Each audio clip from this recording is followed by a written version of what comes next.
A woman in Ohio held an estate sale after her uncle passed in 2024.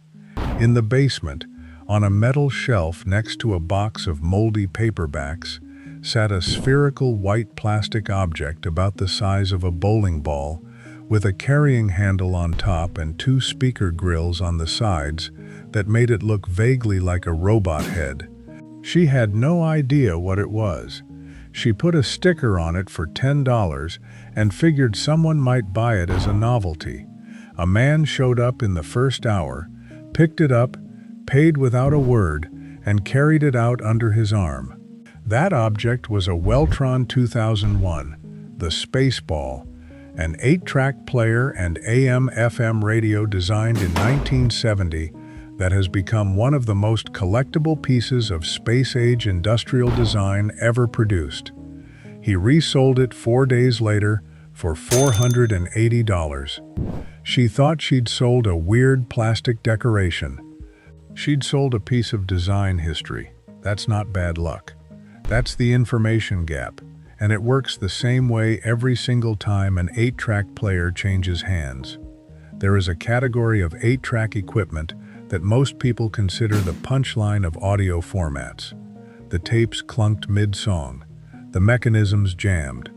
The whole format died by 1982 and became a joke about the 70s. But underneath that reputation sits a category of machines that were engineered with genuine seriousness, produced in limited numbers, and are now worth hundreds or thousands of dollars to a collecting community most people don't know exists. Some of them look like toys, some look like laboratory equipment, some look like props from a science fiction film, and every single one of them gets thrown away, donated, or curb-picked by people who see the words 8-track and stop thinking. So here are 10 8-track players that look like worthless relics and sell like collector's gold, starting from the bottom and building to the one that could pay for a vacation. Number 10. The Panasonic RS-806 US, a home 8-track deck with a wood grain vinyl case and a chrome faceplate that looks like every other 70s component nobody wants. Panasonic built this as a player and recorder, which is the detail that matters, because most 8-track units could only play.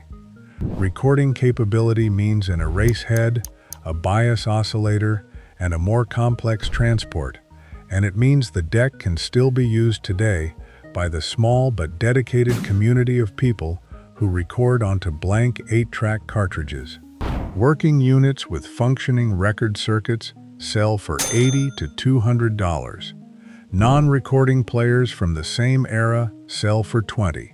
Same brand, same era, same look.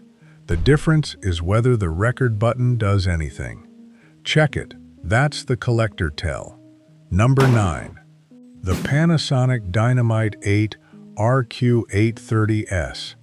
Released in 1974, this is a portable 8-track player shaped like a cartoon bomb, with a plunger on top that you push down to change programs. It came in detonator red, bomb blue, explosion yellow, plus rarer white and transparent versions. Panasonic advertised it with Jimmy Walker, the actor famous for the catchphrase, "Dynamite." It looks like a child's toy. It is one of the most sought-after portable 8-track players in existence. Serviced units in the standard colors sell for $200 to $300.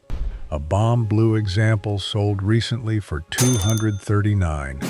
The transparent version, which is genuinely rare, commands significantly more. The belt inside almost always fails after decades in storage, so most of these don't work when found. Do not throw away a non-working one. The belt is a $15 part. Number 8. The Wollensak 8055. Wollensak was a division of 3M, and they built transports so reliable that they manufactured the mechanism for the Advent 201 cassette deck, which was one of the most respected home decks of the era. The 8055 is a home 8-track player and recorder, with a plain brushed faceplate VU meters, and a build weight that suggests industrial equipment rather than consumer audio. It retailed for $169 in 1974. Working examples sell for $150 to $350, and parts-only units still sell for $75 because the transport assembly is worth harvesting. Nobody recognizes the name Wollensak at an estate sale. Everybody in the 8-track collecting community does. If you've spotted one of these already, hit like, because the list is about to get interesting. Number 7. The Technics RS-858, a quadraphonic 8-track deck with illuminated VU meters, a pause button, and a noise suppressor circuit, built during the brief window when 4-channel audio was going to be the future of home listening. Quadraphonic 8-track, known as Q8, was a format within a format, and the machines that played it are far rarer than standard stereo units. The RS-858 looks like a standard 70s component deck, silver faceplate, wood-grain sides, nothing remarkable. But the Q8 capability is what collectors chase, and Q8 collectors are a small, obsessive, well-funded group. Working units sell for $200 to $450. The 4-channel switch on the faceplate is the detail.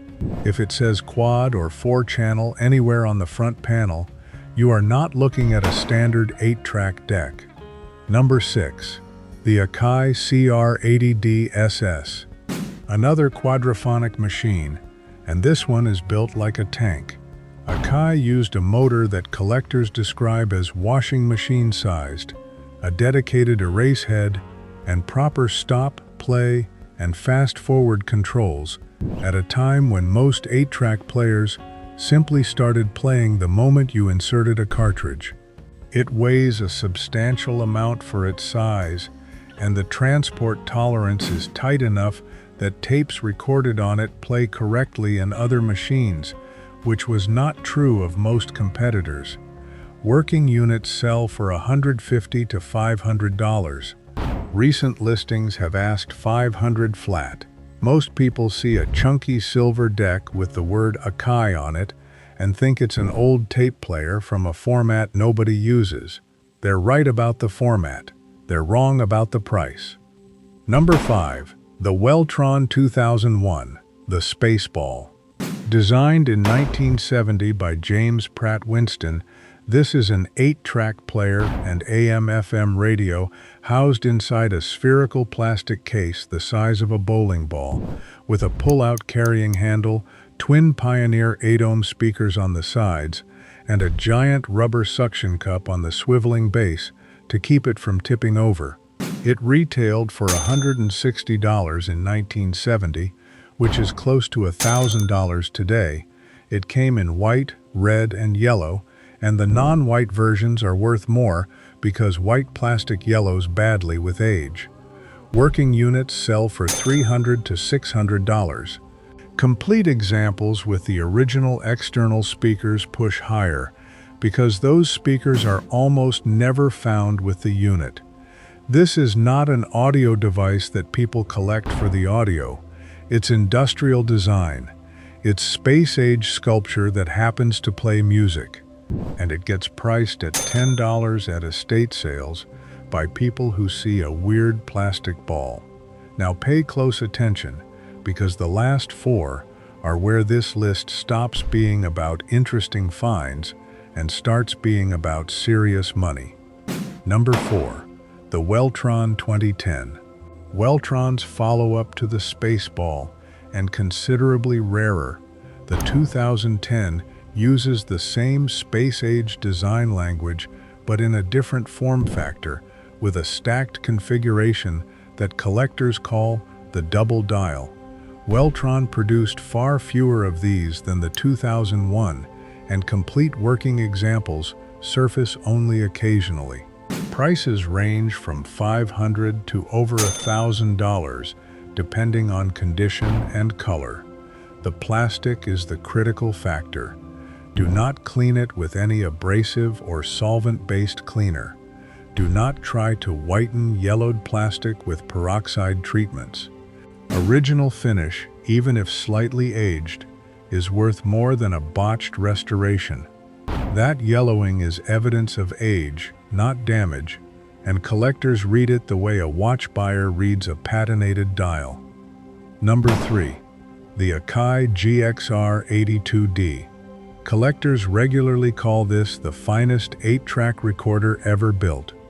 Akai used glass and crystal ferrite heads, the same GX head technology that made their reel-to-reel machines legendary, paired with a massive AC motor that eliminated the wow and flutter problems that plagued the entire format.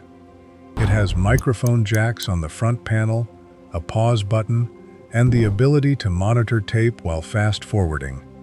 The frequency response and signal-to-noise numbers on this deck genuinely compete with cassette decks from the same era, which was supposedly impossible for 8-track. Working examples sell for $300 to $700. The GX designation on the faceplate is the TEL. Those two letters mean glass, crystal, ferrite heads, and they are the reason this deck outlasted every other 8-track machine ever made. Number 2. The Akai CR81D. The stereo flagship of Akai's 8-track line, and the machine that sits at the top of most serious collectors' want lists. Same GX head technology, same bulletproof AC motor, but with a more refined transport, better metering, and a build quality that Akai reserved for their top-tier products. These were expensive when new and produced in modest numbers, which means finding one in working condition with an intact cartridge latching mechanism is genuinely difficult. Working units sell for $400 to $900. The cartridge latch is the part that fails, and a deck with a broken latch is worth a fraction of one that holds a tape properly. Test it before you sell. Slide a cartridge in and make sure it seats and releases cleanly. That single mechanical check is the difference between a $100 sale and a $900 one. Number 1. The Wollensak 8080A. The top of Wollensak's 8-track lineup and the rarest serious home 8-track machine ever produced in the United States. Wollensak built it with the same 3M engineered transport that made their lower models reliable, but added Dolby noise reduction, a 3-motor drive system, and a chassis weight that exceeds most home cassette decks of the same era. Dolby on an 8-track deck was almost unheard of, because the format was considered too crude to benefit from noise reduction. Wollensak disagreed and built it anyway.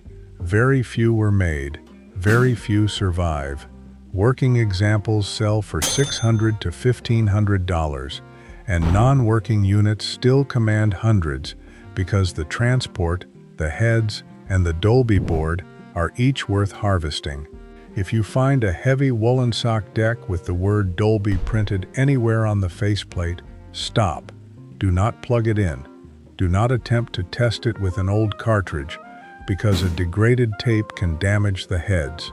And do not let anyone tell you it's just an old 8-track player from a dead format. It is the most advanced 8-track machine ever built, and the person offering you $20 for it knows exactly that. Here's the pattern. Every one of these was built by a company that either applied serious engineering to a format nobody respected, or designed an object so visually distinctive that it outlived the technology inside it. The value was never in the format, it was in the transport, the heads, the motor, or the industrial design.